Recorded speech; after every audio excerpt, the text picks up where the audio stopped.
Hey y'all, I'm Morgan from charlestoncrafted.com, and today I'm going to be showing you how to make a wall hanging planter. And I'm starting with this galvanized tray. I got this at Goodwill for $1.99, and we are going to be turning it into a wall hanging planter. And we're doing a little makeover on a portion of our covered porch. It's like a little patio under our screen porch, which is raised. And so this is going to go on the wall out there. So the first thing to do with this is that I want to be able to hang it. And once I get the plants in here, it's going to be hard to add hooks on the back. So I'm going to do this very first and let it dry overnight. So I'm going to flip it on the back. I got to peel all these stickers off. Okay, so this is the D hook. It has two parts if you're not familiar with it. The loop, which is what you would hang over a nail, for example.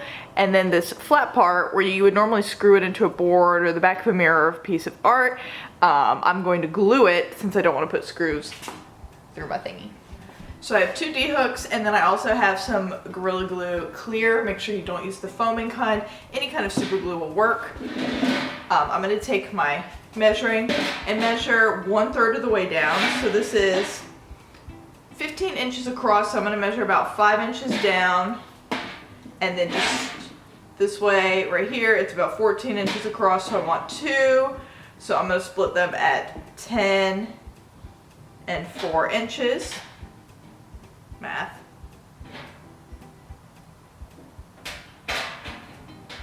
And you want to position them so that the ring is up because things are going to hang from the ring. So once you have those in position, you're just going to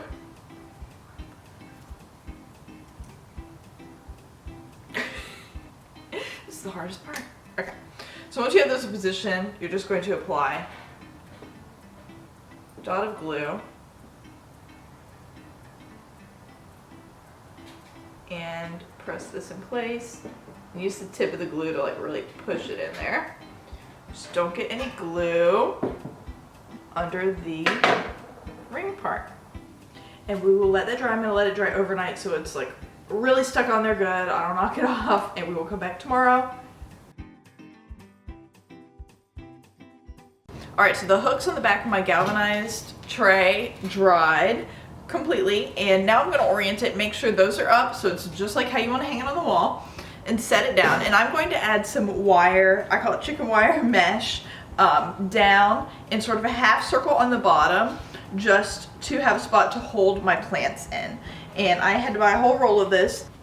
So my suggestion for people who are not used to working with metal like this, I very, very rarely do, is to really get the Metalworking Gloves. They'll help protect your fingers. This thing poked Sean buying it at the store several times, so it's definitely worth it to pick up the inexpensive gloves. So then I'm going to just measure out. This is very bent, so I have to kind of bend it back over the table here to kind of flatten it out. Okay, so then I'm going to measure out. I want this to go about 1/3 of the way up. So I have some metal snips, metal shears, and I'm going to just mark my cut. Okay, so I mark it there, and I'll mark it here. Okay, I'm gonna put this on the ground. Then I'm going to snip the metal apart. And it's not very hard. You don't have to be extraordinarily strong or anything. You just need the right kind of tool. I'll make sure I get this to the right spot.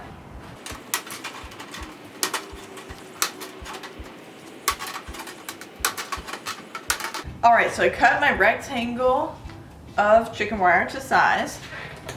Now I'm going to once again position this so my hooks are how I want them to hang. Lay this flat down. Then I'll place my chicken wire where it's going to go. And my tip would be, if you're starting with a fresh roll of chicken wire, you have like a clean edge to point that up. And the rest of it goes down. And I'm going to kind of bend this chicken wire so that it'll fit how I want it.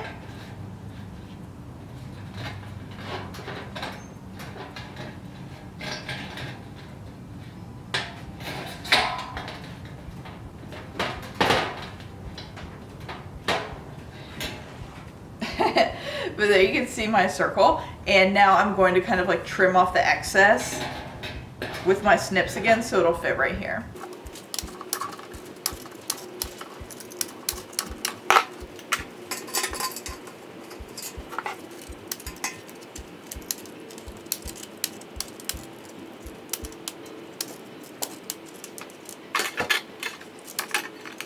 So now I've got my Gorilla Glue again, and I've got this in place.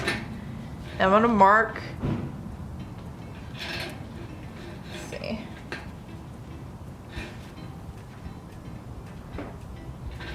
mark the two ends. Take this off. I'm gonna put Gorilla Glue all the way around.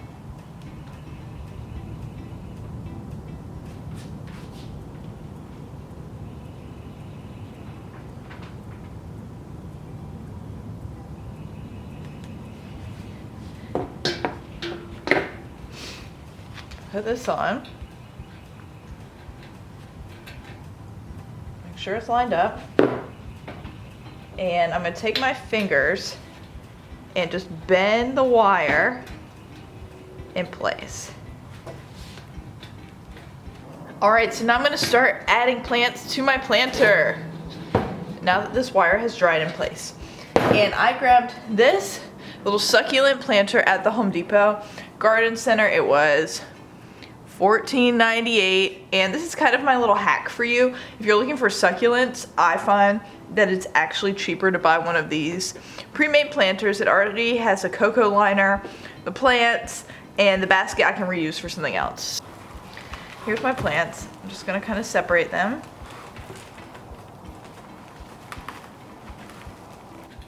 And I want these drippy ones kind of at the bottom.